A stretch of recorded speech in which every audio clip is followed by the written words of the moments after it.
What's up, YouTube? So YouTube was being really weird with me tonight, so obviously nobody's in here yet because I wasn't able to publish this prior. But yeah, so YouTube being really annoying this evening with this. So as people start joining in, guys, hopefully everyone's having a safe afternoon with the snow for those of you guys up here in the Northeast with me.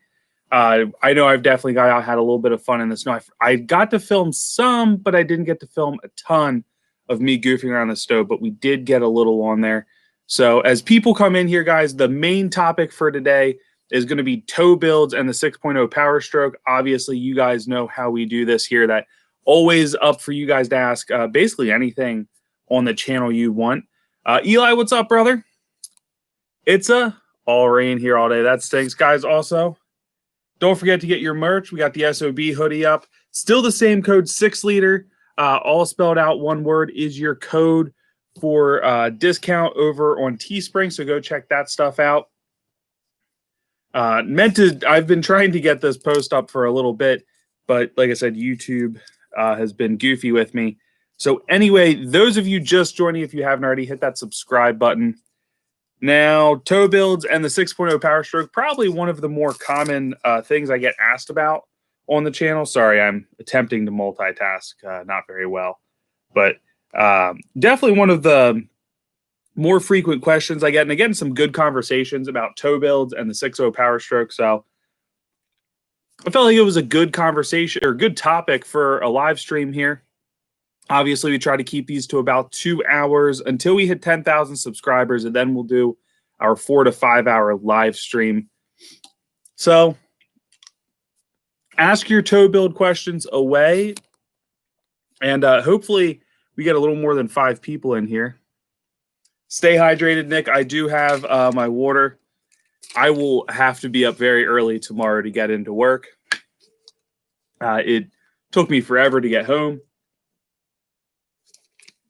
It didn't help the fact I took a little pit stop and did some donuts. Old Crony, how you doing, brother? So, sorry, I normally always pop like a lozenge in right before I start these live streams. It just helps with my vocal cords not get too tired during these streams. But anyway, so we're going to jump right in until we start getting some questions down in the comment section or in the live stream here. Old cronies, we'll see you in a little bit, brother. Plug my phone in here. So, 6.0 Powerstrokes, is the brake fully released now? Nick, it does seem to be fully released now. I got to kind of wait and see. So I need to, the platinum wheels just got dropped off at Greg's for new tires. So hopefully, I think the weather kind of pushed that back. They were supposed to come in today, but I think my tires probably will come in tomorrow, hopefully. And I'm hoping to have them on the truck.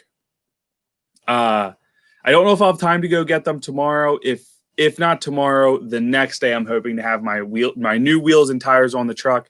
And then I'm going to meet somebody selling my old set to them. So we're going to have platinum wheels. They're in pretty good shape. They're not in amazing shape. I still need to finish cleaning 3 of them up. One of them is actually in really good condition. Got some scuffs, but all in all, it's in good shape. And then we have the other 3 I haven't gotten to cleaning yet. So I do plan to kind of review some iron removers and wheels. So I think that'll be kind of a cool video. But anyway, I need to kind of see if the brake dust forms on there more, or if it is harder to turn or not. So when it's lifted, getting the new wheels and tires put on, I'll probably grab that front rotor and try to turn it, see if it's as free spinning as the others. So let's talk tow builds here. I know a lot of you guys have 6 liters, a lot of you guys tow with 6 liters.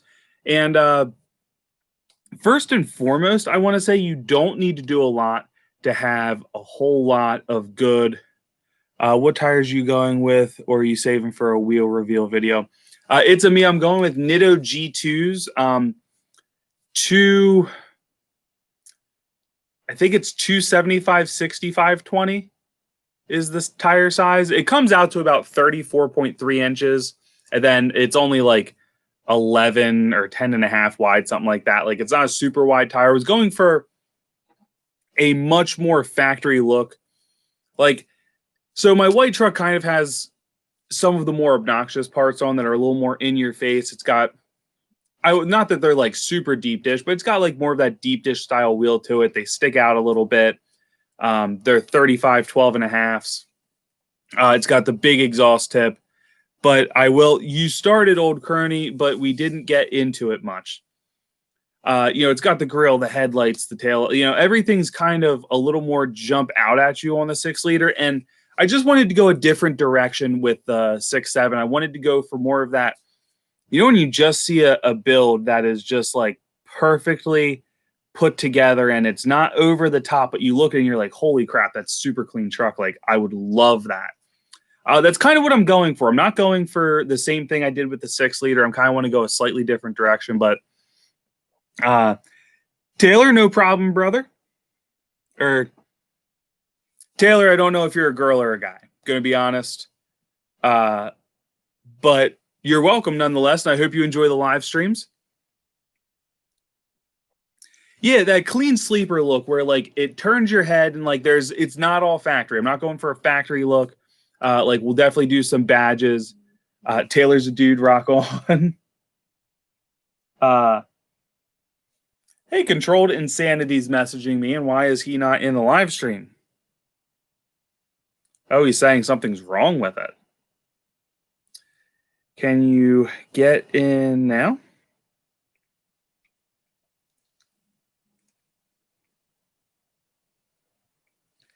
Did anyone else have a hard time getting into the live stream? I wonder what's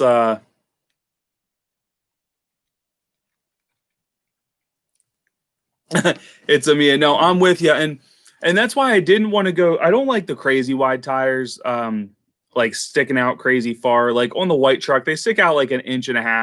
So enough that you have some tire poke, but not this like over the top obnoxious thing. So I'm with you there. I'm not necessarily a diehard like let the tires stick all the way out either.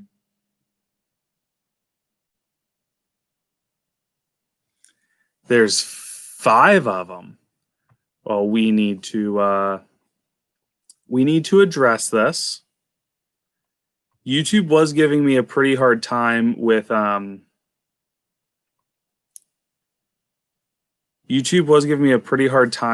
of this. Sorry guys, bear with me as we get this kind of figured out as to what the heck is happening here with my live stream.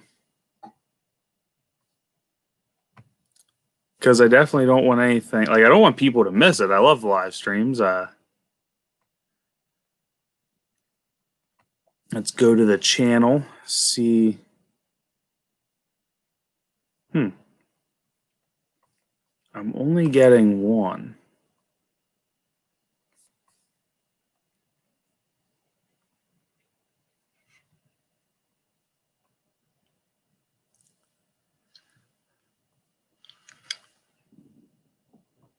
I'm really sorry, guys. I swear I'm coming back. I just need to quick fix this so the people that want to come in can actually get into. So we're going to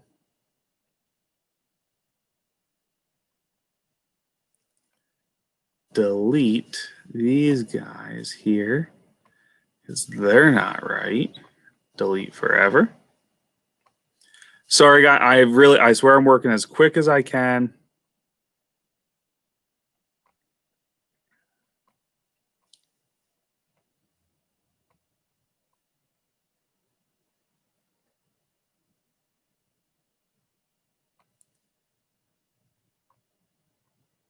I don't know why. Like some of them are even now like popping up as I do. Okay, so I think we're.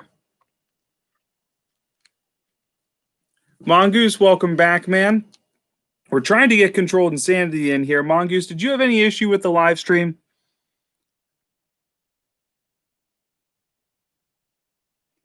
Ian Ross, how we doing? Let's see. Let's tell him try now. See if we can get controlled insanity in here. Yeah, gotta love when YouTube gives me the EPA.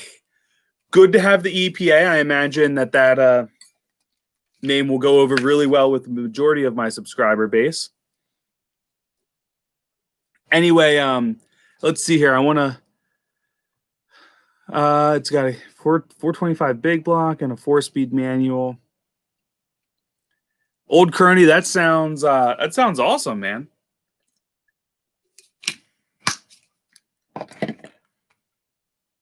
Yeah, Controlled Insanity, welcome, brother. Thanks for giving me the heads up. Guys, if you ever see something with a live stream that's weird, let me know. And I was actually wondering, like, man, like we're only at like 6 or 7 people in here. Like, normally even a slow live stream hangs out in the mid-teens, like 15 to 20 at a slow period, then typically will perk up into the 20s. So now things seem to be doing better. Guys, sorry about the mix-up with the live stream. Hopefully all the other ones are now down. YouTube did give me a hard time getting on. Not YouTube. There's just a glitch in the system. It's not like YouTube's after me. But let's see here. Yeah, if you ever see something weird in one of the live streams, let me know, and I'll try to fix it. Ethan, good to have you, man. Sorry about the mix-up. Do you guys have rear sway bars? Not sure if the previous owner removed this. Not all trucks came with rear sway bars. I think dualies did, but I don't think 250s did. 350s might. Nick, is yours a 250? I don't think they're terrible to add on. They shadow banning me. No, I don't think I'm important enough to show up on YouTube's radar like that. And truthfully, I try pretty hard to be pretty PC and not upset anybody. That's weird. I don't think either of my trucks have sway bars.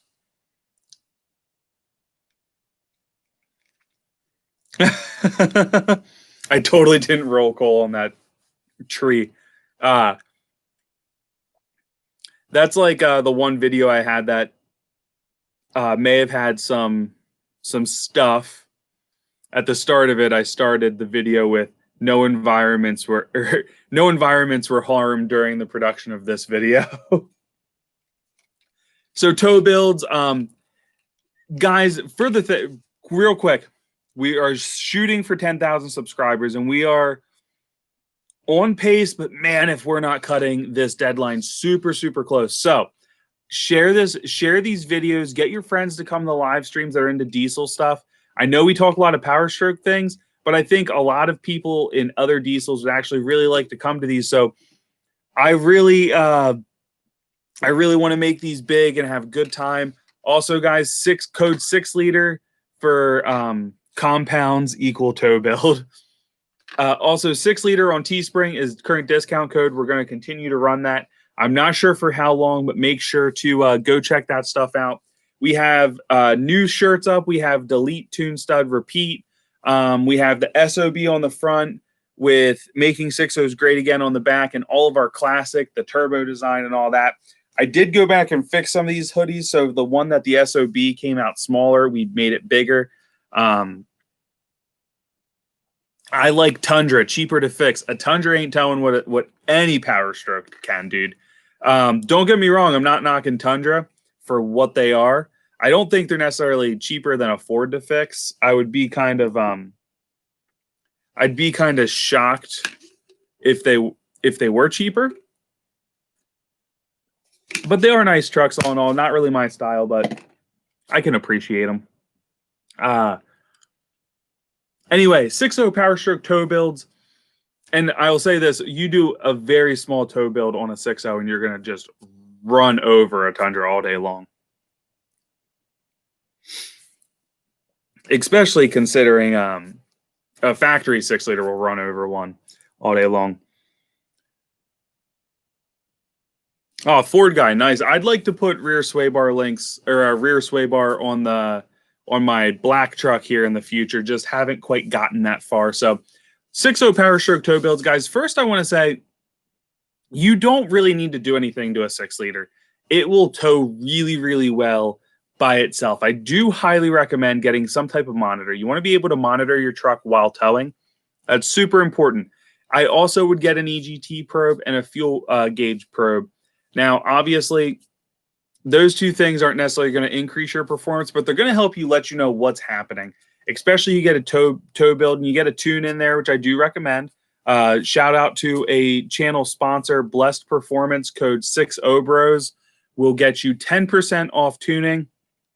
And just remember, channel memberships get a special code for up to 15% off. Well, excuse me, for 15% off tuning from Blessed Performance. So, excuse me, for those of you that are interested, check those things out. Anyway, so factory 6-liter actually tows really, really well. I will say that I think there's some things we can do that are relatively cost effective that can give us a little bit better fuel economy, give us some better performance at the same time. And a lot of those things, guys, really aren't what you would think. They're not big turbos, bigger injectors, or fuel systems. I mean, just assuming everything's healthy on the truck. It's snowing still outside, sorry, and I can hear some wind from that window there. Anyway, so just some very mild upgrades are actually going to be really helpful to it.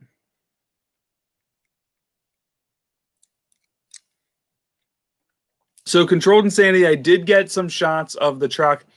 I forgot to take my camera out at first, and I was in a very, very public place. It was an empty parking lot, but I was in a very public place.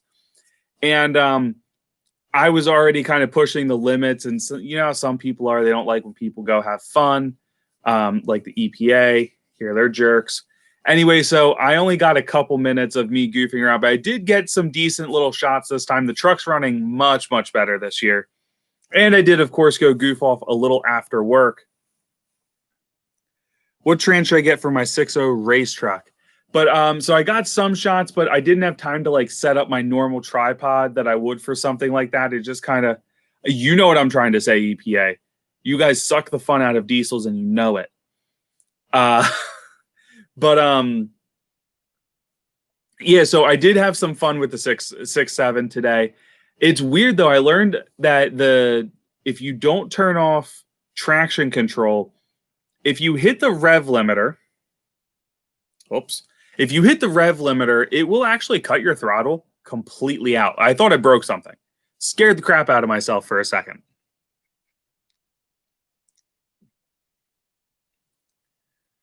Man, old cronies, that's going to be a cool build.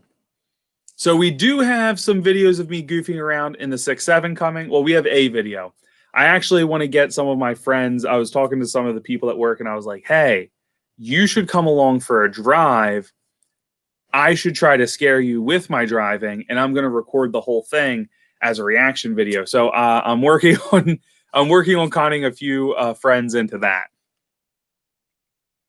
I have not had any issues with the CP4 on my 6.7 yet.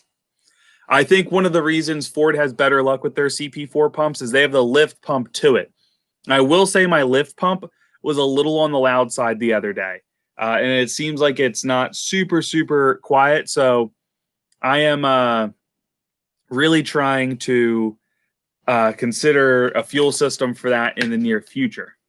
At EPA, I agree. Yet.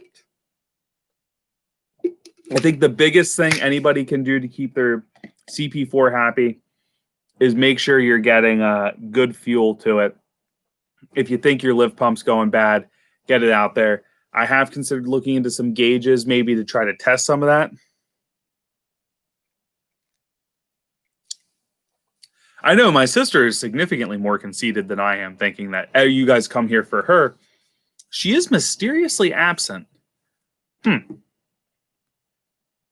Wonder what she's goofing around with. She would definitely... EPA open up. She would definitely probably let me take her for a drive and scare her. I did take her... we were driving to her house for something, and I did I didn't even do a burnout. I just kind of slid the back end around a turn. This was when the weather was nicer, and she got all scared. was ridiculous. But no, I should probably take her for a drive and see if I can scare her, which I know I can. Crashes through door. So now I see a question about transmission. What transmission for your race build? So I used a local builder that DNA uses. He did the transmission, used a lot of Suncoast parts on it. We have basically every upgraded part in there. For the billet input shaft, there's 3 grades of input shaft as far as billet ones go. We went with middle, so not the weakest one, not the strongest. All of them are stronger than factory. But of course, EPA, we would. This is a hypothetical. We would never modify a vehicle at all. So, Warren is probably one of the best ones to go to. Sam Wise is another good company to check out, and Twisted Diesel or Twisted Transmission Diesel, something like that. Those would be my top picks if you don't have access to quality builders. Like I have a custom torque converter in my truck, and I think we went with like a 20. I think if I remember right, factory stalls around 1700. We went to a 2100 stall on mine.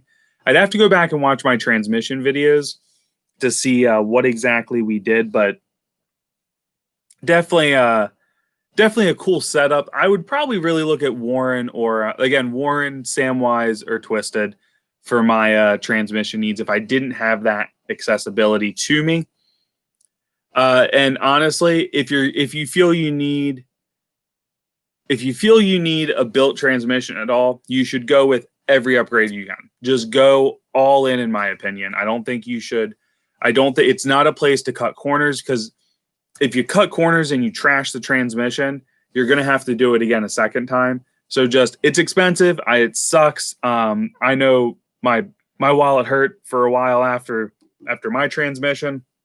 So I hear you guys. It's just not fun. Not a good time. But definitely worth it. And driving with a built transmission is different. Yeah, that's really what it is when I was looking at mine, I was like, okay, do I need all these billet parts? Do I need the shift kit? Do I need that? And I finally just looked at it and was like, why wouldn't I do this while I'm in here? If I blow this transmission up, it's going to be more expensive to put another one in. So that is my 2 cents on transmissions.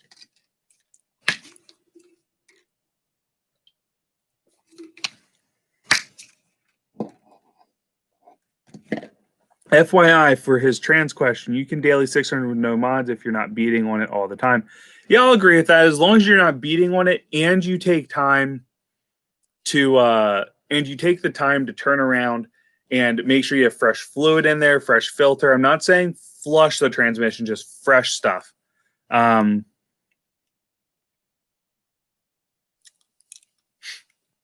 trimmed my toenails with a grinder once. Yeah, that's actually a decent point. Not a turbo 400. But if, like, when you say race truck, define race truck for me. Are you like talking 1,000 horsepower build? Are you talking, 700-800 horsepower build and want a daily? Because I will say this, if it is strictly a race truck, get a 4R 110, or is it 4R 100? I think it's a 4R triple turbo 6.4. So 800 horsepower. Now, seriously, do you drive it on the street a lot, or do you want to turn around and do you want to just race with it? Because if you're just talking about putting it on a trailer, going to the track, and I think at 800 excuse me, I think at 800 horsepower, that's reasonable. The 4R is actually going to be your best bet. Now, I know there's a few different things in that mod. Daily and race on weekends. Okay, then go with a built 5R. I was going to say, if it's just a race truck, the 4R is a better transmission because it just picks each clutch pack up as it goes. The 5R, which causes your 3 to 5 shift flare, part of that, there's a lot that goes into it, into the shift flare, that is. Part of it is it has to drop a clutch pack to make that shift as well. So it's 1, 2, 3, drop a pack, pick up the next one. So that kind of can lend to it too. So the 4R just picks them up, just keeps holding them. So you don't have that hesitation the same way. It's a little bit of a faster shifting transmission all in all compared to the 5R, that is. So down the road, I mean, if that's something you want to look into, you could always get it's a 4R out of a V10. It is not the 7.3 4R. It's out of a V10, bolts right up to the bell housing of the 6-liter and 6.4 for that matter. Now let's see. I forget what all is needed for that swap. Like there's some aftermarket controllers and stuff. Oh, I would love a 10-speed transmission. And I hear they're quite stout. I hear they're holding up pretty good. I did a 47 RE on my 6.4. 48. Which one's the 48? Automatic transmissions. I don't know a ton about them. I mean, I know a fair amount, but I know enough to sound like I know what the heck I'm talking about, but not enough to really do a whole lot. Yeah, I don't get a 48 RE. Is that at least a manual Dodge transmission?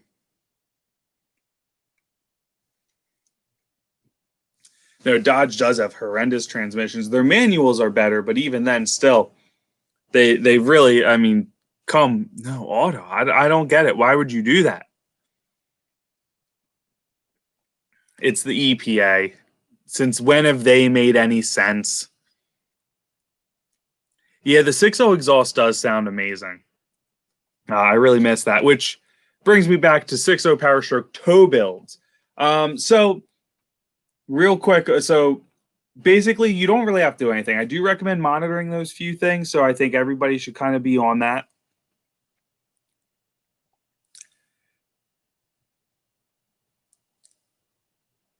Yeah, 6.0 vans are kind of nobody really likes them.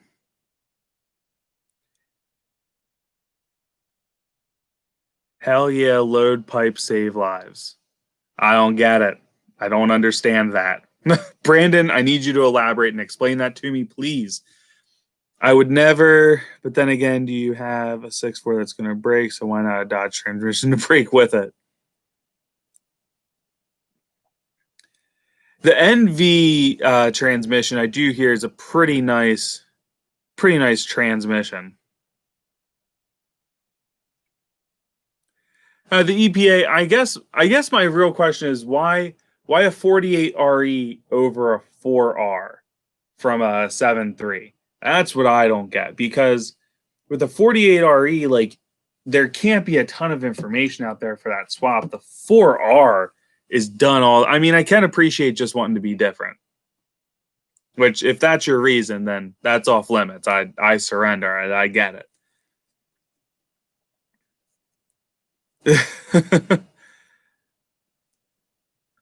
Yeah, the vans are. I'd like to do a van build sometime. I really would, but I'm sure they suck to work on.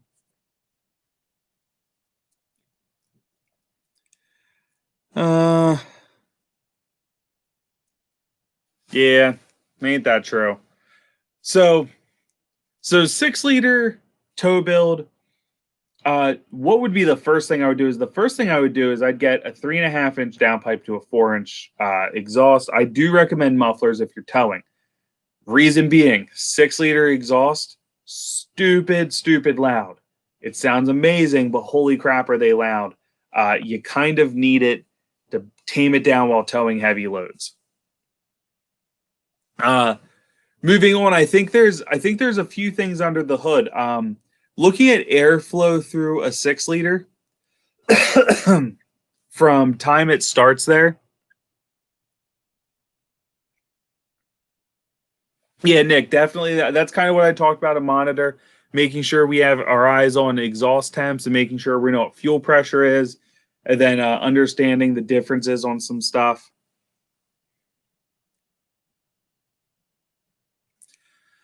Yeah, vans are definitely a project, man.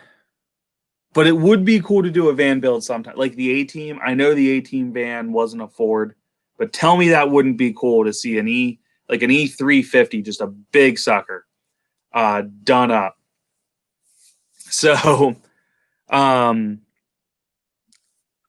airflow through a 6-liter engine. Where are restrictions coming? So, first restriction is actually the air intake. That being said, for a stock turbo, it's not really a restriction. Just if you get into the bigger turbos, the factory air intake on a 6-liter can be a huge restriction.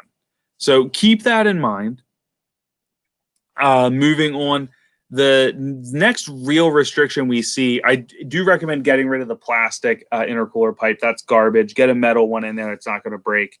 But moving on, the intake manifold on them is actually super, super restrictive and is a huge issue you want to take care of. You want to make sure that you get that swapped out with an ODOG S2R, completely emissions compliant EPA. His Chevy with a 4.3 V6 that makes more power than a 76 Chevy truck with Caddy Big Block. How dare you spit a Canadian legend? I wasn't a diehard fan of those 4.3 V6 Chevys. Anyway, no, really, the S2R is, I mean, it does let you have all your emission stuff. There's no issue there. And it'll give you all the airflow that, especially on a tow build, you'll need. From there, the next restriction is the cylinder heads, which, unless you're having them off, having ported cylinder heads. Oh, the S3R for race purposes only, of course. Yeah, definitely. Huge fan of race purposes. So, excuse me. So, yeah, no, that would really be a huge towing increase. And you actually get increased performance. You get increased performance that with factory tuning, too, because those rear cylinders, by the time what little airflow gets to the back of them is there, it's really not a whole lot. It's not enough to cleanly burn them. So we can get better efficiency. We can get more power without any more fuel. I'm all for that. So I do think the S2R, S3R is a huge improvement over the factory manifold. Hey,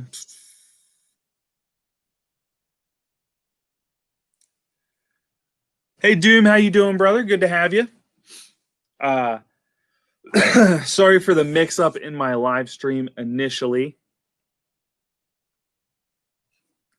But yeah, so at that point, we can get better fuel economy, which when you're towing is kind of a big deal. I don't care what anyone says. Like, sure, we don't buy these trucks for great fuel economy, but if I can get good fuel economy at the same time, I'm a pretty big fan of that. The snow delayed me. Sure. I should have got some video on my cell phone, so I could have posted it quickly to Instagram, but my phone, I didn't do that. That didn't happen.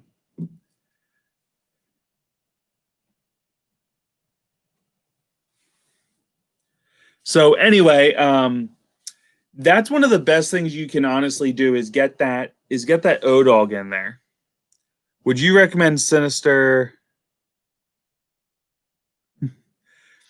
Would you consider Sinister Diesel parts? No, I would not. I'm not saying all their stuff's bad. I think they're super overpriced on a lot of things. If somebody brings up that godforsaken intercooler, Doom, stop it. The intercooler is such garbage. I get so irritated about this. I knew it. As soon as someone said Sinister, I knew Doom just got in here. I knew he was going to start his nonsense. This intercooler is going to be the death of me. It's like part of my receding hairline at this point. So the Sinister Diesel, I can't say it wasn't me this time. I can't say all their parts are bad. I actually have very little experience with Sinister Diesel, but I'll say this: the parts that I see them, custom making are, in my opinion, some of the most overpriced things on the market. And I think when you're not going to compete with your market and you're just going to be overpriced, I have a hard time supporting that. So I'm not like a huge Sinister Diesel fan. The only two parts of theirs that have ever really caught my eye, I think they have a pretty sharp-looking degas bottle. And I think their intercooler pipe for like the 6.7 is actually pretty nice looking. They get rid of one of the boots. They go to a one boot design. And I thought that was pretty neat. They're the only company I've seen do that. But other than that, I'm not like a big fan of for their leveling blocks for $200. That is insane.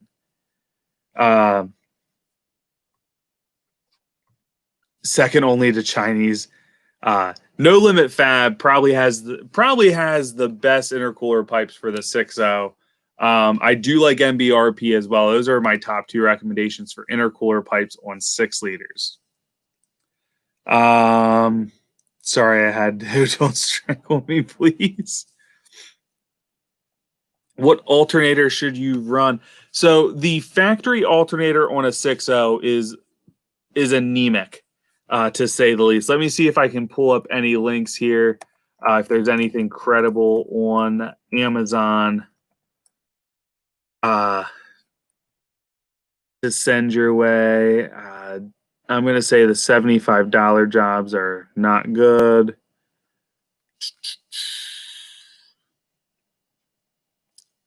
That's not a bad price. What's this lease? Grade 1 alternator pack. As soon as I find how much juice this thing's making, it comes without a pulley. So you have to use the pulley on your factory. All in all, that's not a terrible gig. I actually paid this price. Ooh, no, wrong thing. I actually paid this price for a much weaker amp or alternator. Here's an affiliate link. That's honestly what I would buy. I spent $300 for 180 or 185 amp. That's 230.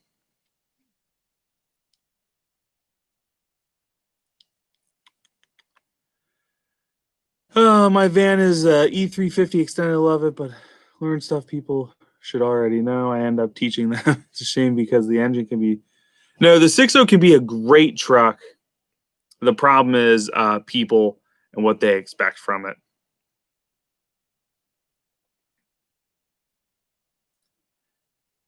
Exhaust modification. Wink. Like, you know, is exhaust modification like addressing the EGR cooler?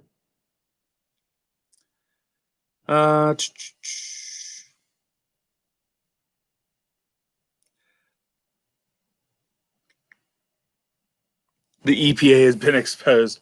So no, that honestly at that price for such a quality alternator, yeah, I don't know that you're gonna beat that anywhere and get that kind of quality anyway. I'm not saying you can't get cheaper prices. I'm just saying I don't think you can get a better price.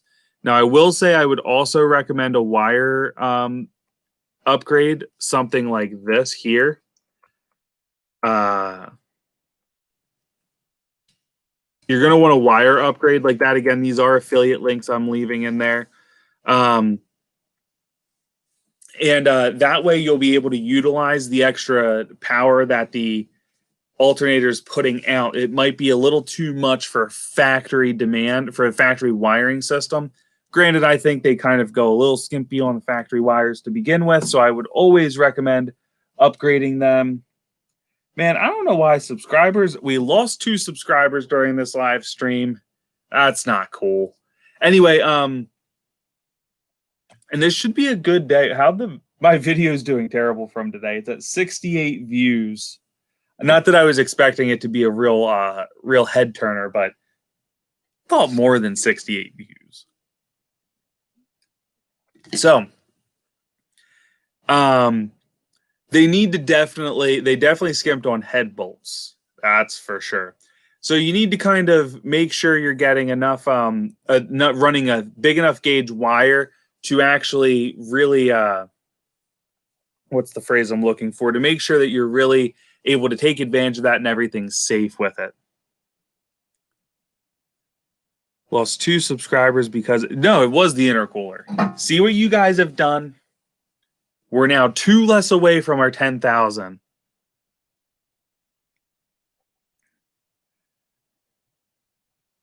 Yes, definitely. You don't want to just upgrade the power wire. You want to make sure you turn around and do negatives as well. And I think in a lot of cases, even if you're running factory stuff, I think upgrading your grounds is just good practice to make sure everything is in good condition. So that's again just my personal opinion, but I do base that on a pretty decent amount of experience. People shoveling snow instead of the live stream.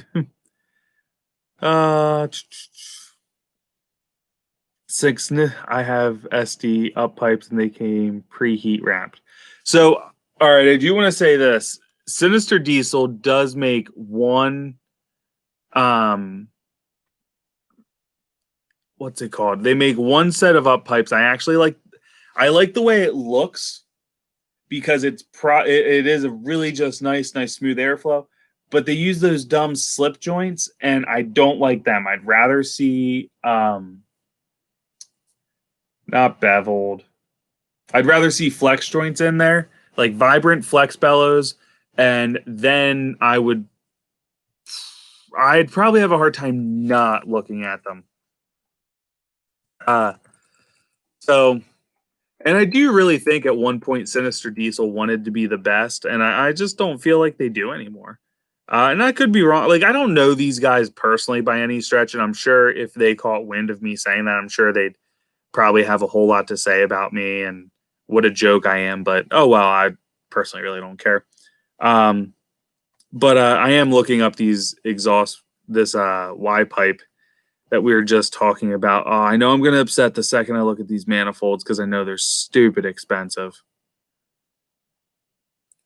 Yeah, how do they want $1,600 for manifolds that are? Why are their BD diesel manifolds more expensive than they have to be? That's lame.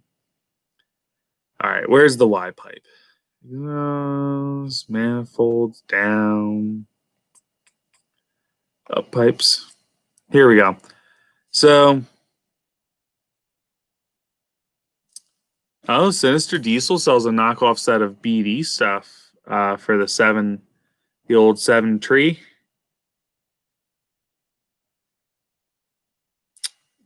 Where are their?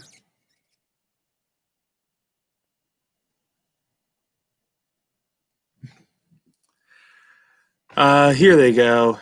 Here's their Y pipe. Yeah.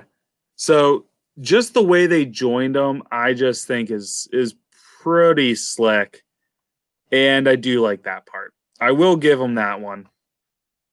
I give them a lot. Have the forbidden blue. I guess the extra 1,400 must be for the brand. Yeah. Yeah, they couldn't paint it blue, so they just charged a lot more money for it. Oh, that sucks, controlled insanity. That's definitely not where you want to be. A rear main seal leak. So before you mess with that though, you should climb up in your on the truck. Check in the valley. A lot of times what's happening is the rear of the high pressure oil pump is actually where the leak is. And it's dripping down, or even it can be coming from the oil cooler and just dripping down the valley. So see if your valley's wet, and then it'll be hard, but kind of squeeze a hand back there and really double check to make sure it's not coming from higher up, more from the high pressure oil pump. Not that either of them are fun to deal with, but one's a lot easier to deal with than the other.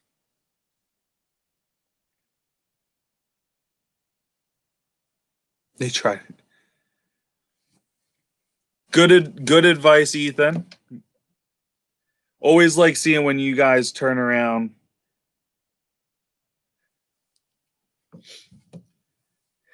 Serious question. Have you had any response from a guy who did the degas bottle? Doom, I have not. And this is one thing I'm very prideful of is I will be incredibly transparent with you guys. I've reached out to him now several times and have not had a response. I'm probably going to give him one more chance to reach out. And then if I do not hear back, his information, his videos will come down from the channel, or at least there'll be a big disclaimer put on there that there were issues. It's a shame. I like the product. There's some really good thought into it. But it's pretty disheartening. You know, when I advocate for a product like this, I will say this: if someone has issues with one of theirs, reach out to me. I don't know what I can do, but I will do everything I can to try to make it right. I did talk this product up, and I did really think it was a great product. I don't think he pulled his Instagram. Let's find out. I'll check it right now. But I was pretty upset that there's been no communication. I know he's not like a huge, like he doesn't watch the videos as far as I know. No, his Instagram's still up. And on December 9th, he started selling bullet antennas. So no, when I'm willing to put my name out there for a product, if there's an issue, I'm going to be transparent with you guys. And I was pretty upset for numerous reasons. One, Josh has been driving his truck more now, but for a long time, he really didn't. So it didn't really last a whole lot of miles, like maybe 30, 35 before springing a leak. And Josh was super irritated with me. Guys, by the way, if you haven't, hit the like button. We're at 17 people in here. We only have 16 likes. So hit that like button. Make sure we get up there. Apparently, too many people are shoveling snow to be watching. And honestly, what I think probably happened is the issues at the beginning of the live stream probably are keeping a lot of people out. So, Doom, you could the Sinister one I have heard good things about. I will say I actually have not heard a bad thing about the Sinister one, so I do think that's a pretty viable one to keep in there. PSP has a super nice one. I would also consider them. So those are the two I would look into. Yeah, EPA, definitely wait, and the next live stream we do, we'll definitely talk about it again. I'm upset about it. And I hope you guys realize that I am always transparent if there are issues with these things. And you guys support the channel. I feel I need to let you guys know when there are issues with it. Speaking of supporting the channel, guys, don't forget your 6.0 Bro merch. We got SOB. We have SOB on the front and making 6.0s great again on the back. We have our Delete, Tune, Stud, Repeat, which is essentially the life cycle of a 6-liter. Out there, we also have all the classics in there. We're starting to look at maybe getting some hats soon and some decals. Actually, because of how much Controlled Insanity has supported the channel, he's going to get the first. The company said it calls them stickers, and I don't know what a die cut sticker is exactly, but we're going to send some stuff to him for him to tell me what he thinks and get some pictures and see if it is worth putting it live up there for you guys to start purchasing. Make EPA great again, right? Oh, yeah. No, definitely. I'm not running a catch can. I would like to run a catch can. I don't like the old way of just... I'm not a big Mishimoto fan, although their catch can does look pretty nice. I will say that.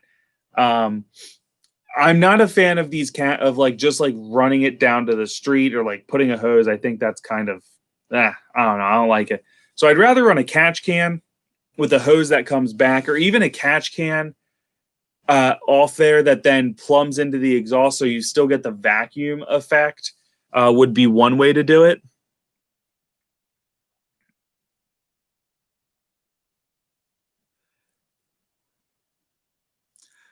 So the degas bottle, we were working with a fabrication company named Rhino Diesel Products, is what he calls it. So we were working with him. We helped together. Him and I kind of came up with a plan for a really cool degas bottle, and we were trying to hit a value price. Obviously, we won't get like super into all that, but really, what happened is he sent one out for free for a review, and sprung a leak on Josh's truck, and I haven't been able to contact him. The only contact we've had since I've tried reaching out to him is him saying he's upset I didn't send him any merch. So, yeah, frustrated at the moment with that, to be honest. And I'm just hoping that any of my subscribers that bought, or anyone that bought based on my recommendation, that is better taken care of. You know, I get, hey, I didn't pay for it, but no, stainless steel. At least stainless steel, mild steel. I want to say stainless. I can't quite remember at the moment off the top of my head, but I want to say stainless steel. Delete everything fast. EPA.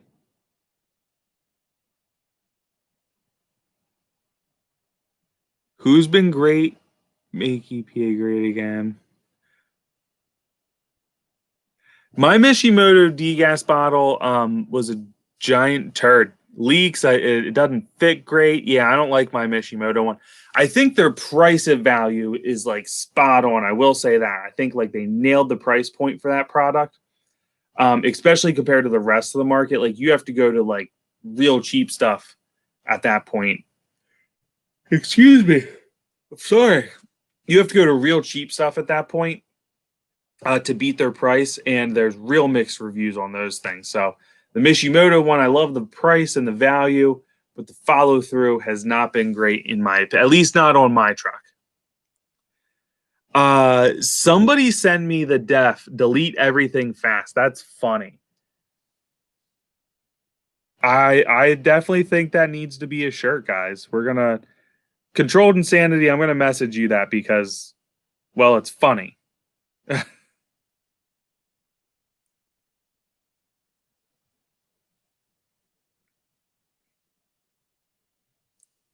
So, are people changing them looks or functional benefit? So the factory one is prone to cracking. I will say that I've had quite a few crack. Ethan, thank you, man. I appreciate it. I do not want to lose that. Sean, how you doing? Why do the welds look terrible? I can't answer that. If you guys really think Sinister Diesel is, then you should look at No Limit Fab. I will say No Limit Fab is definitely not cheap, but nobody else is making a product like theirs that I'm aware of. So I do think they kind of have that. But ooh, they're salty. They are expensive, but I do think they're expensive at a point that's like, for what you're getting, I do think there's some benefit. Whereas with the Sinister stuff, I don't feel like always there's benefit. Like, you know, I don't know. Maybe I'm just have become super biased. Me singing a song, he chokes you when you're awake.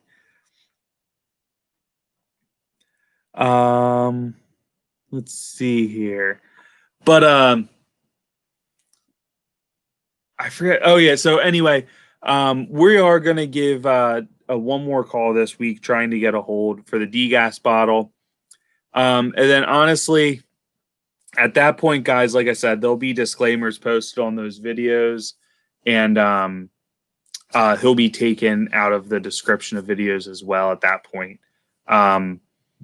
You know, I'm not going to support a product that, like I said, I didn't pay for that product. We talked, I gave him some ideas. He turned the idea into what it is. I think it's cool looking degas bottle. I like it. I think it's different than a lot of the other ones on the market. I like the features that we worked into it. I thought they were pretty cool. So I don't know.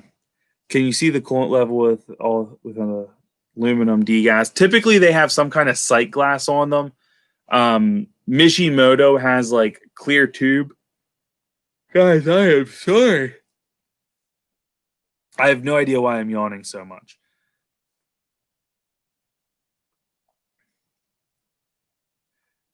Doom, I believe you are correct. But a lot of them use different sight glasses in there to be able to kind of see where your level is. Radioactive force. What are you changing your phone background to? Oh, guys, I was thinking, so Teespring has like digital stuff, and I think I can do like a lot of the shirt logos and stuff. I think I can kind of make like digital copies of them. I was thinking about releasing them. Might just do bulletproofing type work, and people shouldn't be blaming you for stuff you share. It sounds like it's all pretty custom. Yeah, no, I do get that, but I do feel partially responsible when I advocate for a company, and I'm super upset about that. And I'm really, what gets me is I'm just worried. I don't know, not a ton of people bought them, and I get it because it's a metal degas bottle. It literally just holds coolant. It's not like the world's most exciting thing. Like how do you build a cold air intake? I probably would have sold the crap out of that for them. But I do agree. Like, can I be completely blamed? No, but I feel like it's my job to do the right thing on my end. If there is issues here, it's my job to make sure you guys are aware of it. I just feel obligated to.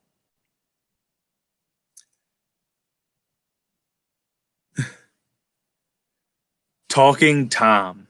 My niece went through a phase with Talking Tom, the app on the phone. It was I don't like that app. She loved it. She loved it, but I couldn't stand it.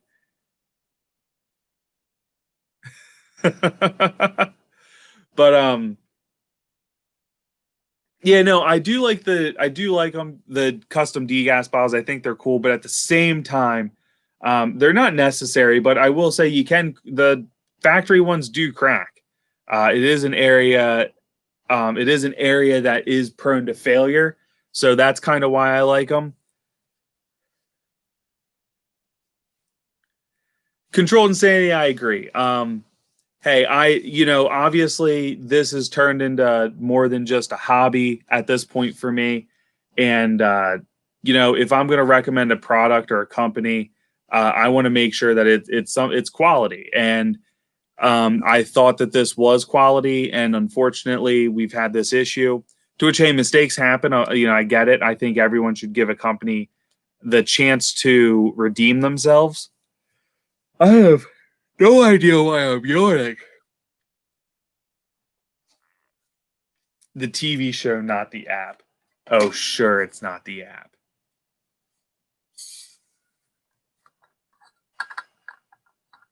Built 5 miles over warranty for everything they can. It could be, man. Oh, we're gonna get some ginger ale.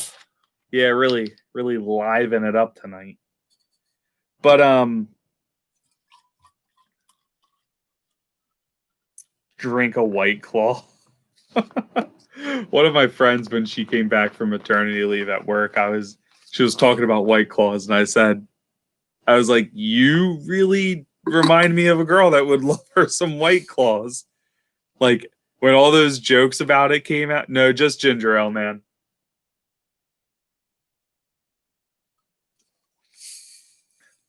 And a free thing I got for being a healthcare worker. So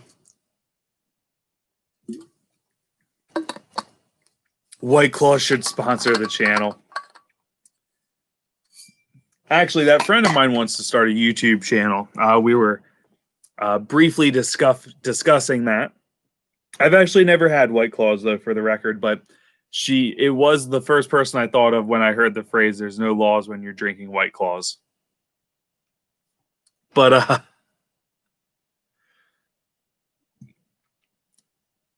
But no, anyway, making sure you guys understand that I will never lie to you about products or their quality, especially when something happens down the road. That's super important to me, and I would make sure that you guys always know. Hold on.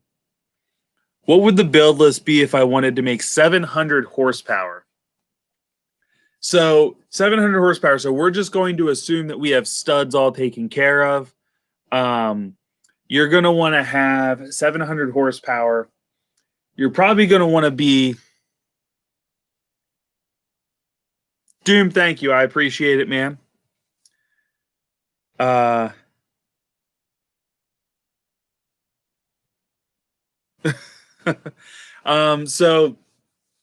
the basic reliability stuff is done for the 6.0. So that's all out of the way. You're going to definitely need most likely either you're going to need to run hybrid injectors or you're going to need to run a stage 2 pump at least, and you're probably going to need something in like the 250. Let me quick look something up. Probably something in the 250 cc category injectors and probably 100 or 150 nozzles. Let's go injector shopping real quick here. So, but turbo for 700 horsepower, you can get mid to high 600s with VGTs, but you're probably going to need like 369 turbo, maybe even bigger. No, 369s probably get you to 700.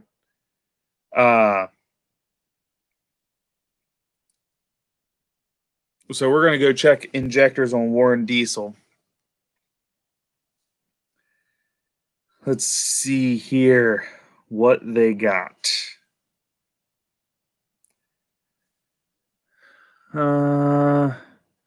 Did they stop making anything bigger than a 205 in standard?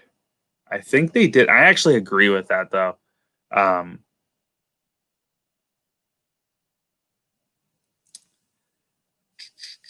Give me power levels. Come on. Hold on, let me go to a different site. But I'm gonna say probably like a 255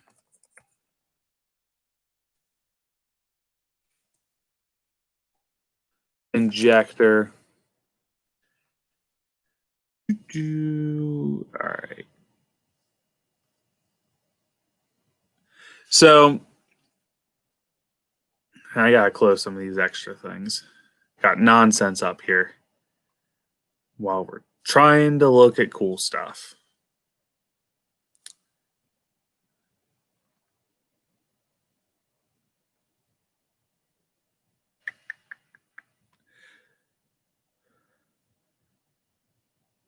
We're on to something. No, we're not.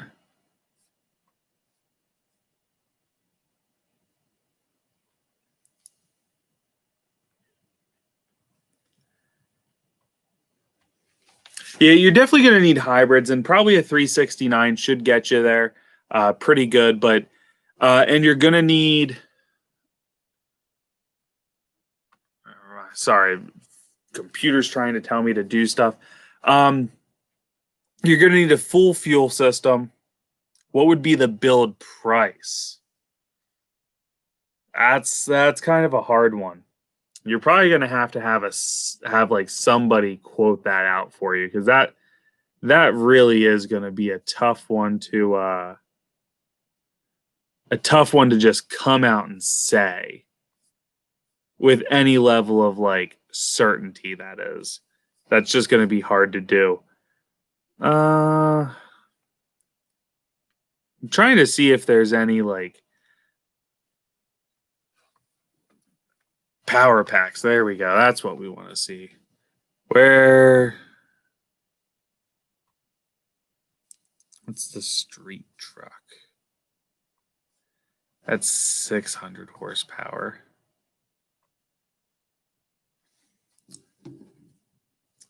Yeah, I'm thinking, sorry, I'm having a hard time, but you're probably going to be in the range between tune, turbo. You're probably talking 20 grand. Ghetto Foggett.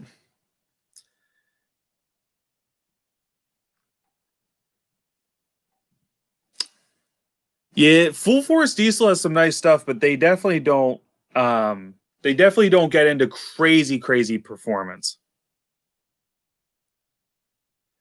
Yeah, I mean, you're gonna need a fully built transmission. The engine's gonna need like 700 horsepower is a lot of power.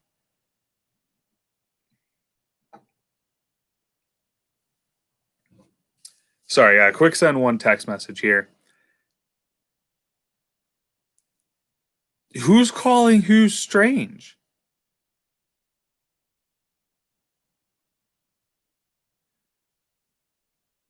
Man, yeah, 700 horsepower is a lot. It would be a lot of fun. I mean, I want 700 horsepower, but I think I've already demonstrated I make pretty poor financial decisions when it comes to vehicles.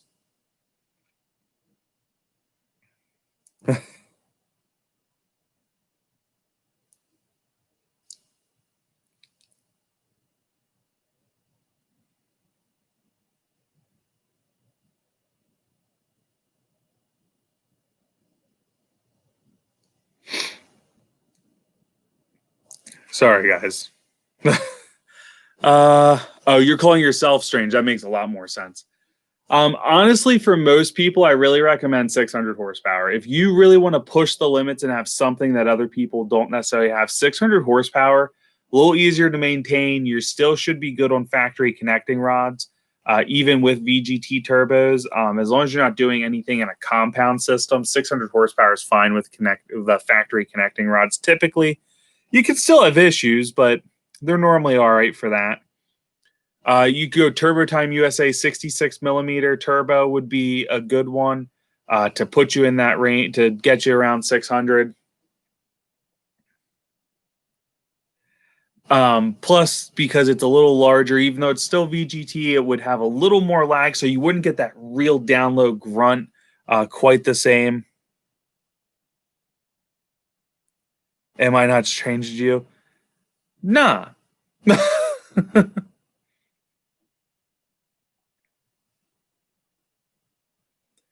EPA, you make valid points. I mean, I still make bad choices, but not quite that bad.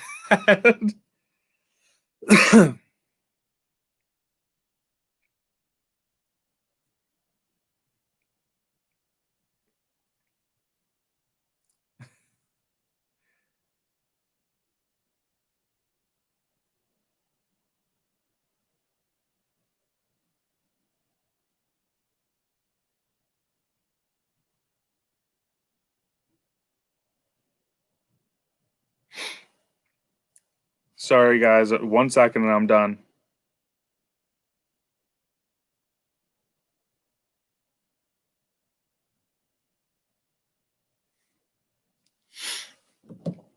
So 550 will smoke pretty much anything you'll encounter out on the streets. Yeah, 550 is a crap ton of horsepower.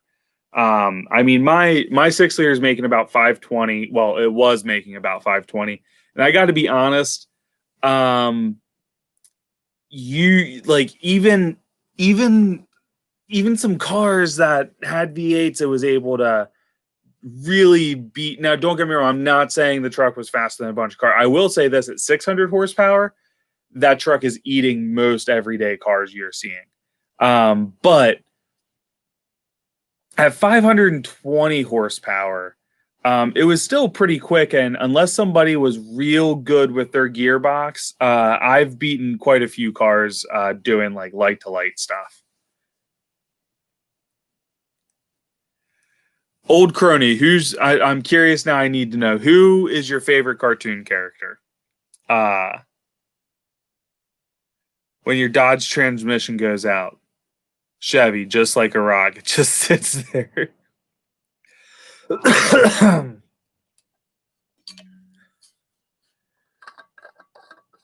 But I do want to have 600. So the next goal for the 6 liter is to get it back on the road, followed by make 600 horsepower.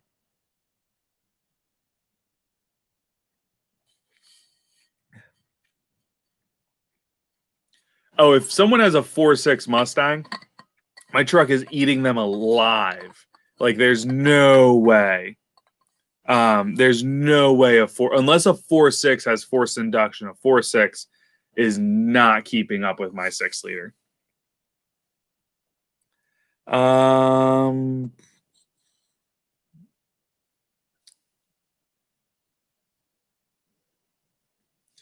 let a guy talk me into stock OEM injectors place 120.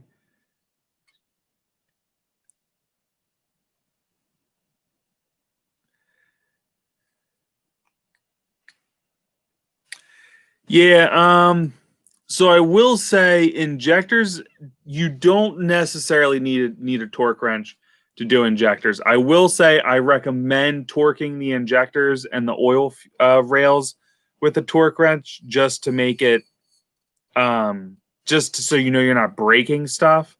But it's also not the end of the world either. It would be frustrating, but I don't know if I'd be like super mad. Provided they didn't break anything. If they broke something, I'd be furious. I remember the Like a Rock commercials. Stage 2 turbo 190/30 should get you 550 to 600. Yep. Oh, man, I don't know 0 to 60.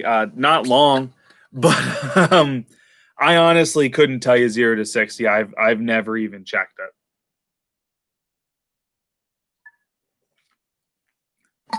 Much quicker than most people think, though, I can tell you that.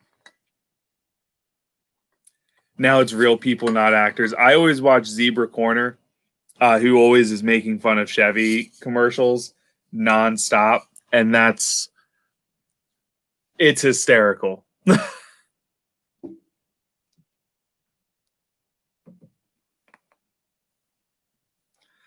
I've taken Subarus, Chargers, Coyote GTs, M3, all Chevys. Yeah, I've had some people like, I can't believe your truck moves like that.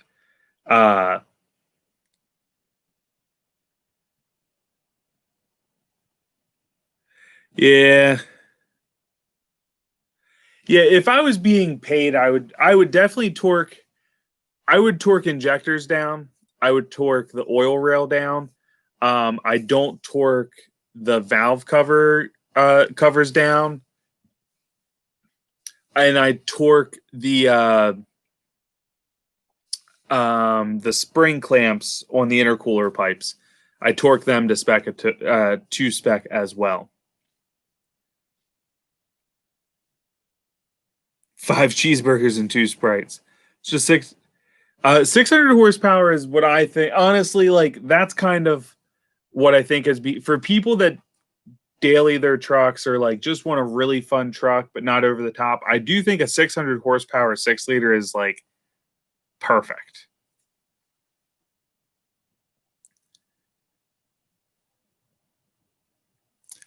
Yeah. Hold on, hold on, let me head back. I think I missed a question here. About to get my first how much power does that give? So Jammin, what I would do is get your tuner, but also hit up the guys at Blessed Performance. He's a channel sponsor. I personally have run his tunes. He makes really nice stuff. But 3 turbos are more fun. Ain't that the truth? And use code 60bros. It'll get you 10% off his custom tunes, and they are well worth it. Other companies that have good tunes, I have no affiliation with these. Truck Source Diesel has nice stuff. Warren Diesel has nice stuff. Power Hungry Performance, if they're still tuning, I liked. And Gearhead are probably some of the top guys tuning right now. As asked Charlie Keeter. What's Charlie Keeter doing? Smoked by a 7,500-pound truck. Yeah, no. Definitely have had some cars like just kind of look like, I can't believe this happened. Anti-EPA comments. My favorite cartoon character, 767ers. I wonder what's next. Who knows? But So something to just, again, guys, remind you, we are doing giveaways at 10,000 subscribers. As long as we hit 10,000 subscribers, we're going to do giveaways. There'll be 3 top prizes. We're going to do, those 3 people will all get the newest shirt, which will be the 10K, which will be like, I don't know the final design yet or what I'll do, but it'll have 6 Obros on the front, maybe like hashtag 10K club or something underneath it. But there'll definitely be a limited edition shirt out there on Teespring. He dumped his triple turbos after building it. Wasn't worth it. Did he get rid of the triple turbo setup? He was still he used to still race with the triple turbos. I know he's been trying to sell his truck the last several years, so I think he's kind of, I don't know, I think he goes back and forth, but I think for the most part, Keeter's done what he wants to do in his world. What he was going for. I think he's, I like Charlie Keeter. Let's see here. Man, his price for that truck isn't bad. 35 grand turnkey dynoed, 1397 and 220 or 2200 torque. It's been as fast as 9.5 at 140 in the quarter mile. That is insane. I think he still has the triple turbo setup.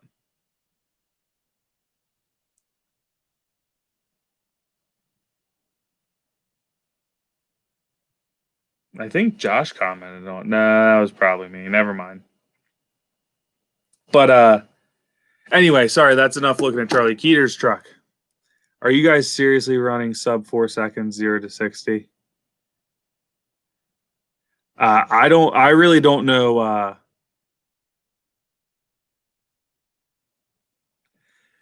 No, a lot of YouTubers have done that. Here is the thing. I do not have 35 grand to drop on a truck.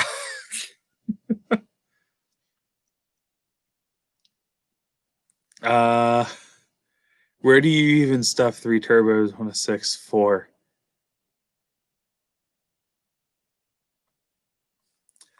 But yeah, no, don't get me wrong. If I could, that would be such an awesome truck to build. And that truck has such cool history.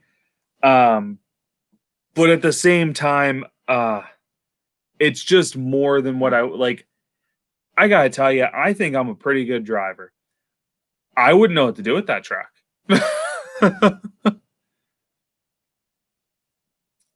Hum coming from your brake pedal area that lasts a while after medium to hard acceleration or braking. At first, thought it was low power steering fluid.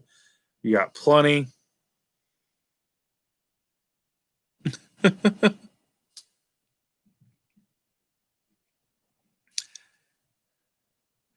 Hey, no problem, man. Happy to help. Always, if you have any questions, feel free to let me know.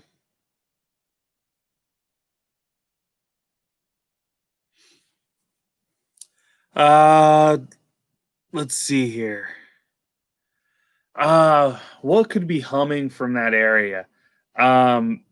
First I would do is I'd get it to hum, and I'd probably honestly pull over and get down there and start trying to find it, see if it's coming from, there's like the sensors on the accelerator pedal.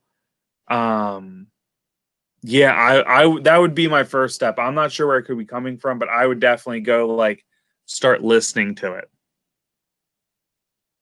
and try to see what happens.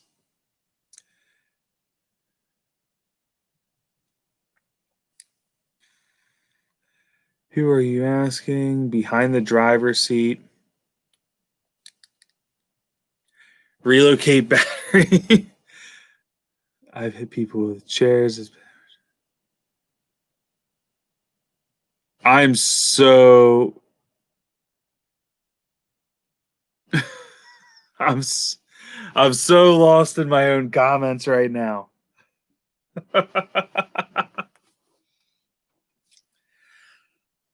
Let's see here.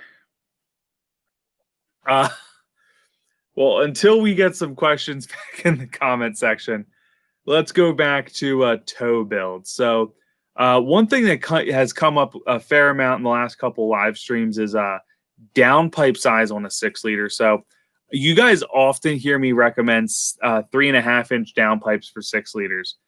Now I will say this: if you want to also have a 600 horsepower build, then I'm not so sold on it. But when your primary concern, your number one concern is towing, and overall daily drivability, the 3.5-inch downpipe is what I recommend all day long.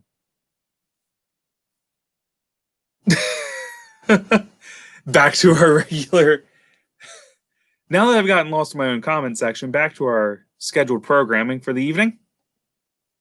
So anyway, a 3.5-inch downpipe would be my recommendation for most things. But I will say, if you're also looking to push the boundaries of the build as a whole, then I do think the 4-inch is a good place to go.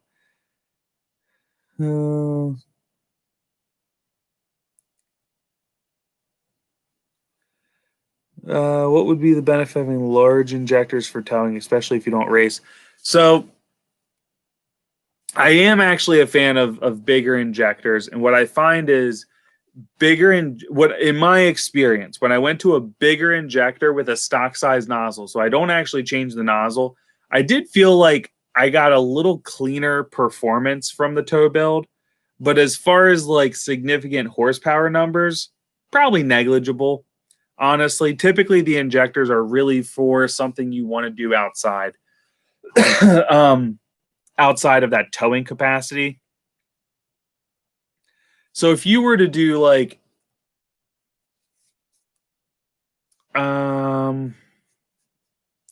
if you were to do like a 155 stock is like the most mild upgrade you can do, I don't recommend nozzles with tow builds. Go into a 190/30, a 205/30, then you can the nozzles and still have really good drivability and idle quality, not too much smoke. I'm not a fan of a bunch of rolling coal.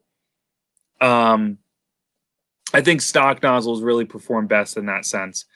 But yeah, it would really be marginal. It'd be relatively negligible all in all.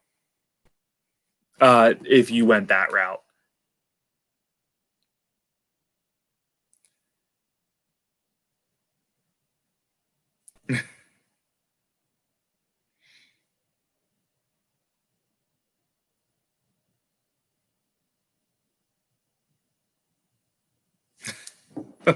Sorry, guys. So are we still trying to figure out how to fit 3 turbos in the 6.4?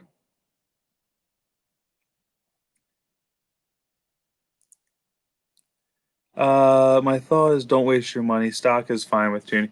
Yeah, no, I agree. If it's just like, hey, this truck's gonna live 99% of its life on a tow tune, stock injectors, I think the money would be better spent. I think your money would be better spent on a turbo. Excuse me. Guys, I'm really sorry. I keep yawning. I think your money would be better spent on a turbo, like a 6.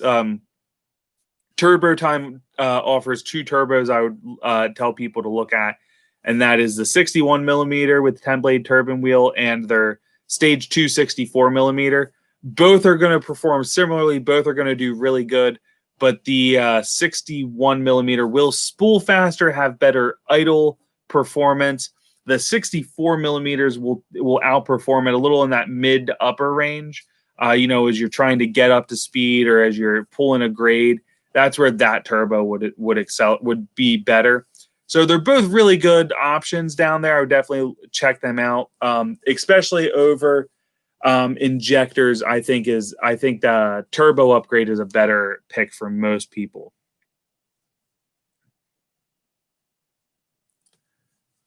Pedal laggers program in 2, as is shift on fly tuning.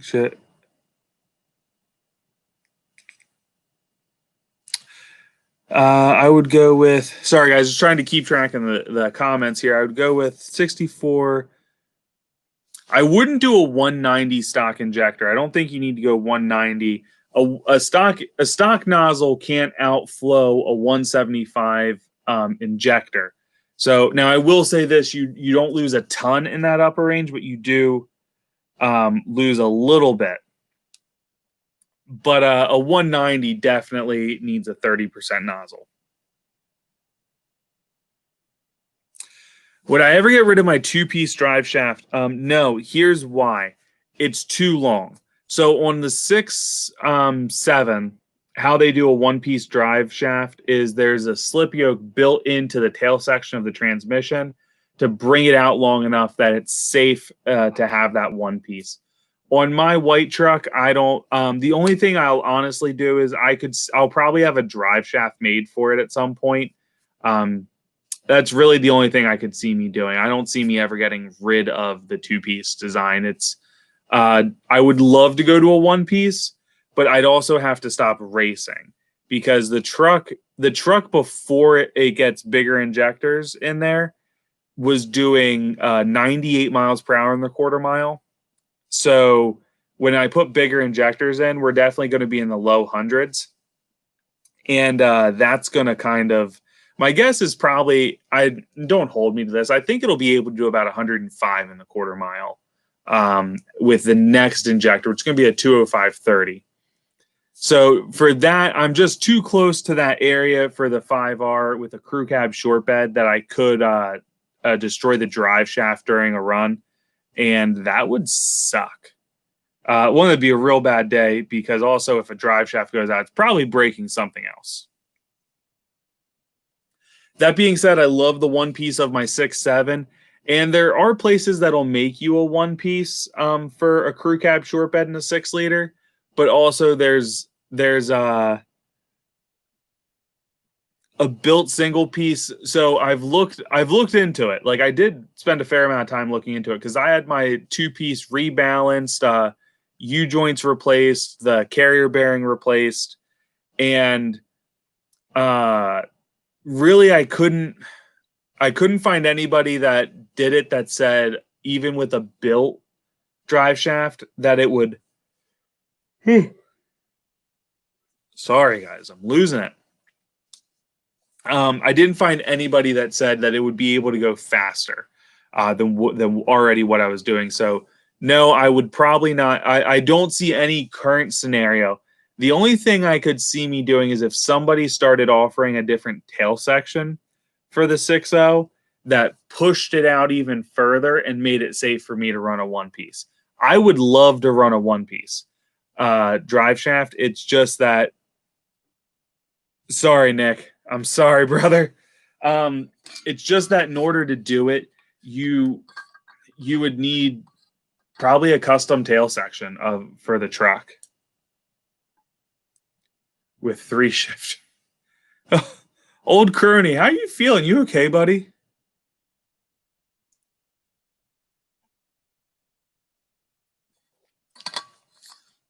Now, controlled insanity. I think that goes back to. I think that also goes back to if I had enough money, I'd have somebody make me the tail section I need. There is a company that is making billet tail sections for the 5R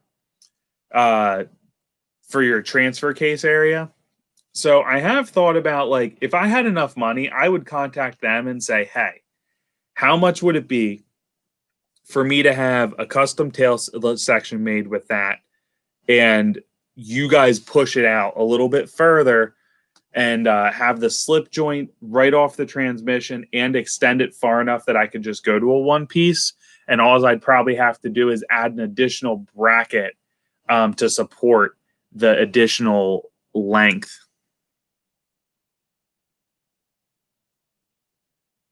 Colorado Kool-Aid.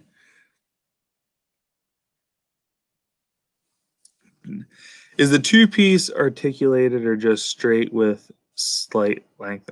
No, so the two-piece actually has different angles on it. So it comes out. So there's a U-joint that bolts to the transmission. I think there's 3 U-joints, if I remember right. And then there's a U-joint right by the carrier bearing, and then there's another long piece, and then another U-joint right at the axle. I'm pretty certain that's how it goes.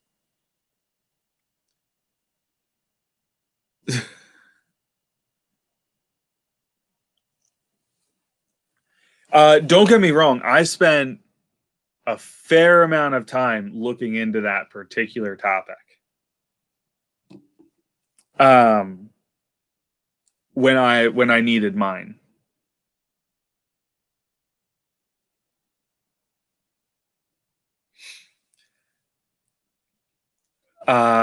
Trying to think here.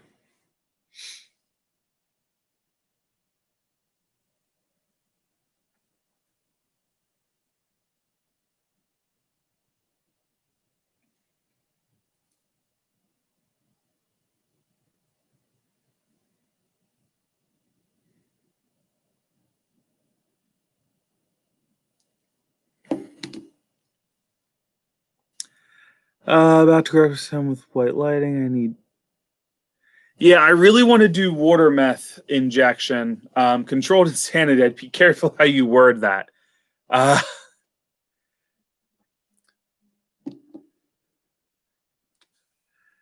But he does need meth.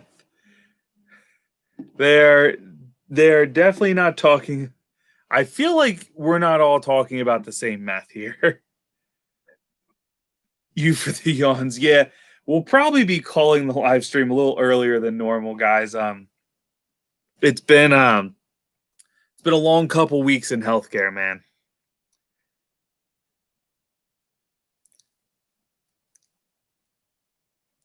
Yeah, no, so I forget I want to say I forget the term they used about how fast the shaft actually spins, but there is a formula.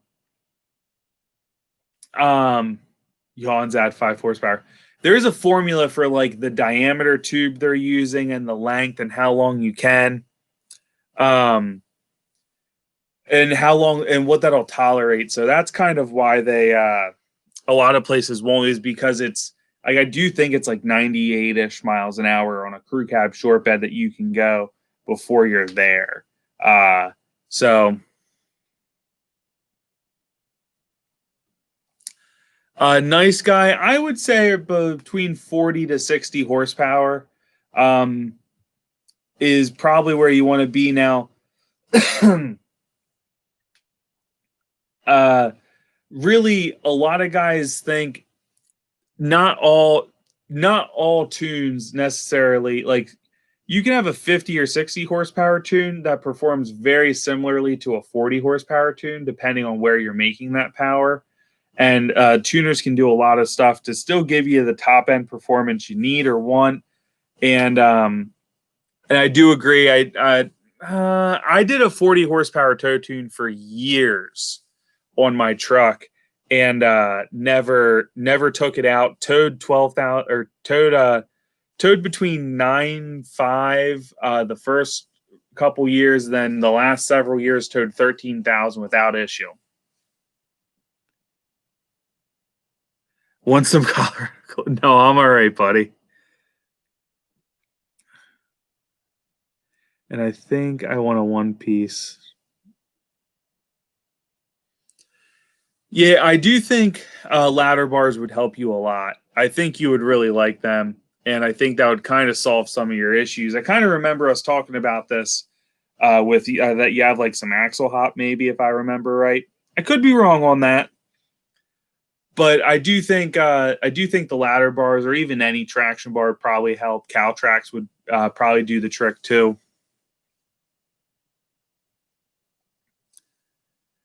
Then again, I'm towing up in that high. Yeah, so when you're towing a lot more than most people. So you gave me great info for the dually tow monster build. How about regulator return? How about a sump and a 6.7 pump to go with it? Any suggestions? Appreciate it. So the six, I don't know. So let me quick explain the so regulated return, if you isn't a terrible idea in my opinion, even for an all stock truck. Not needed necessarily unless you're running bigger injectors. But the 6.7 pump's pretty cool. So how a 6.0 the fuel system works is you actually have a pump supplying 60 to 65 psi of fuel pressure, and then it hits your injectors.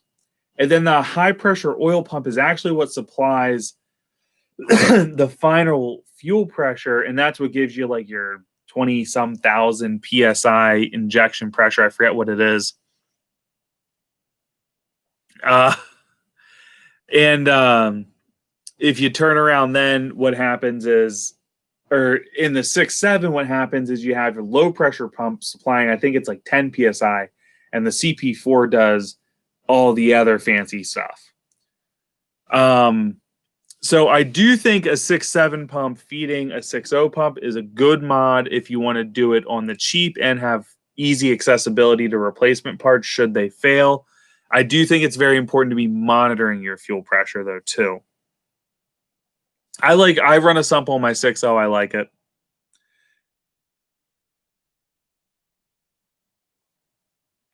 Oh no, it's literally just that I'm tired. I don't have anything going on.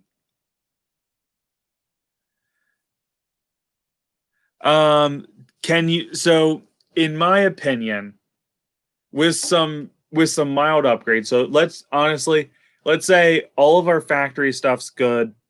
Honestly, I would say an ODOG intake, an intercooler upgrade, getting rid of that plastic crappy intercooler pipe, and a stage 1 turbo time turbo. I gotta tell you, and the tune to make it all work together, and the exhaust on a 6.0. I think at that point, a 6.0 can still hang with a I'll say this, a 16 and older 6.7, that 6.0 can still hang with. 17, they started adding more oomph to them. And if you haven't, like, can you still drop more money and make a 6.0 be even more competitive? Sure, but at that point, you're probably spending 6.7 money. So, nice guy, I do think you can still make a 6.0 very competitive with an 11 through 16 6.7, but I think in 17, 18, they really started getting I think they really started getting to a point where it was hard. It's hard to compete with them. Man, a 6.4 with steel pistons is a nasty build.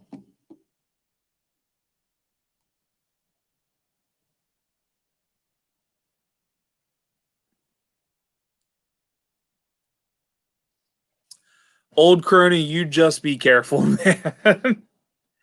But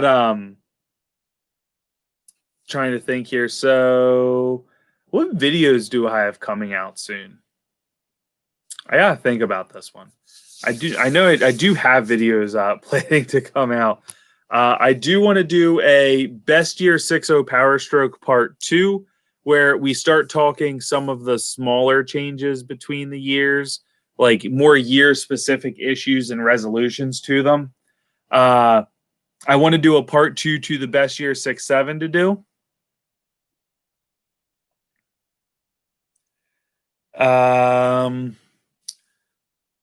What other stuff? We obviously gonna have a vlog coming up with the tires soon. That'll probably be hopefully this weekend video.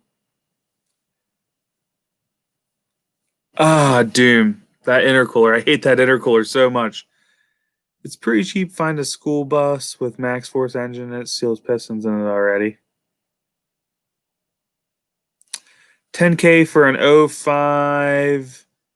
That doesn't sound bad.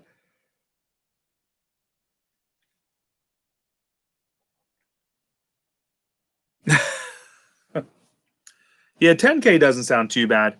Guys, though, we are gonna start wrapping up. Got about 7 minutes here left on the live stream. Then we're gonna call it a night a little early, especially because I have to be at work early. I'm probably gonna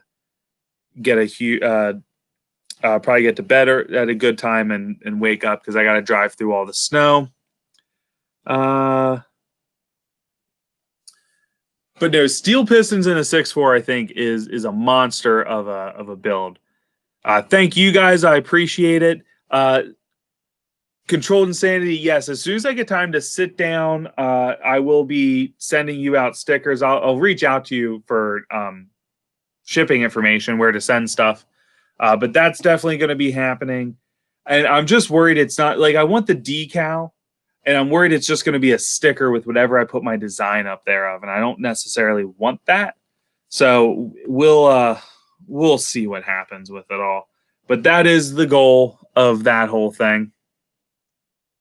So hopefully stickers come up on the channel soon. I'm also looking at doing, you guys have requested hats. Hats will be coming up on Teespring as soon as I can figure out how to make them on there, because that part seemed a little confusing. If you see me in the yard with asleep with no shirt, just kick me. Old cronies, I don't think I'm going to see ya. No problem, man. Sorry, this was definitely one of the more boring live streams. I'm obviously a little worn down, but we'll be back next week with a high energy one. Don't worry, guys.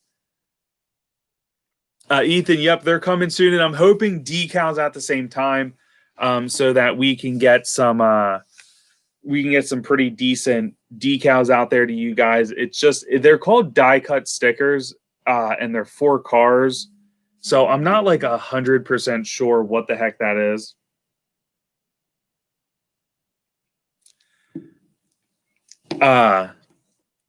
But we'll see. Hopefully they turn out pretty good.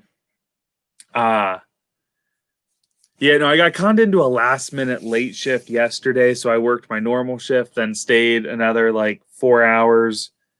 And then did early today.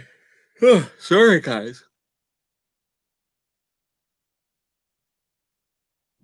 All right, everybody. Thank you so much for all your support, guys. Check out Teespring for your merch. Lots of stuff on there. Code 6Liter if you guys want a discount code, of course. Also, check out Blessed Performance. Code 60Bros for 10% off all of your tuning. And then Turbo Time USA, 60Bros as well there for 5% off all your performance turbos for your Dodge, Cummins, Powerstrokes, 6 liters, 6.7s, your 6.6s out there. So don't forget no, it is pretty cold up here. That is very, very true. It is cold. I always keep a thing of Diesel 911 around. So hopefully I'm good. And plus they do switch to diesel fuel. They do get winter blend up here pretty quick. So normally we're pretty good. But I'm hoping I can still find a parking lot or two tomorrow.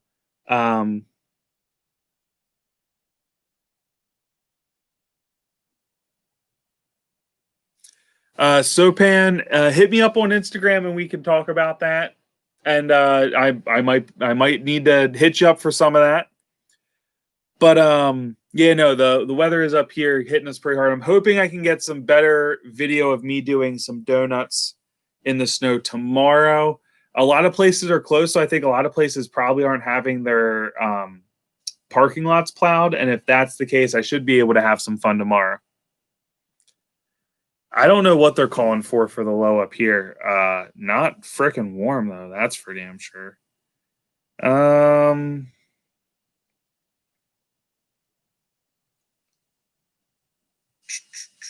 Oh, actually not bad. 28. 28's the low. It's apparently that right now. Let's see what.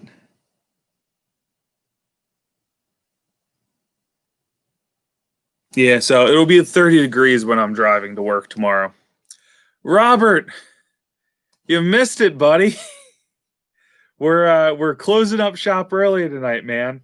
45 degrees, man. That's stupid hot for us right now. We're all freezing our butts off. Robert, I'm sorry. Yeah, we're shutting down early because I have to get up and start driving into work early tomorrow with all the bad weather. But we will have a short, like I think I only have like literally a minute worth of footage of me doing donuts. But I do have some, so I am hopeful that tomorrow I can get a little bit more. We shall see. It just kind of depends if I can find a parking lot. And I think I'll be able to find one or two because tomorrow's supposed to be pretty cold too. So I don't think that the snow's going anywhere. So we'll go find some places to do some donuts, get some more video. And then I'll start editing that for you guys. But again, guys, thank you for all your support. I appreciate you guys all showing up. Comments, guys, after this video, after we close this live stream, come back in when it pops up, hit the comments, and give me some video ideas of things you guys want to see. It doesn't need to necessarily be mods for any truck. It could be informative videos. It can be goofing, or more vlogs of me just doing dumb stuff, whatever. Let me know what you guys want to see. If you haven't already, hit that subscribe button, like this video, drop your comments down below, guys. I'll see you all in the next upload. Nick, I'm lucky on this storm. I'm in the south. Just rain all days in Florida. I'd rather the snow than rain all day. Hey, guys, see you next time. I appreciate it. Everybody have a good night. Drive safe if you have to deal with the snow. If it ends.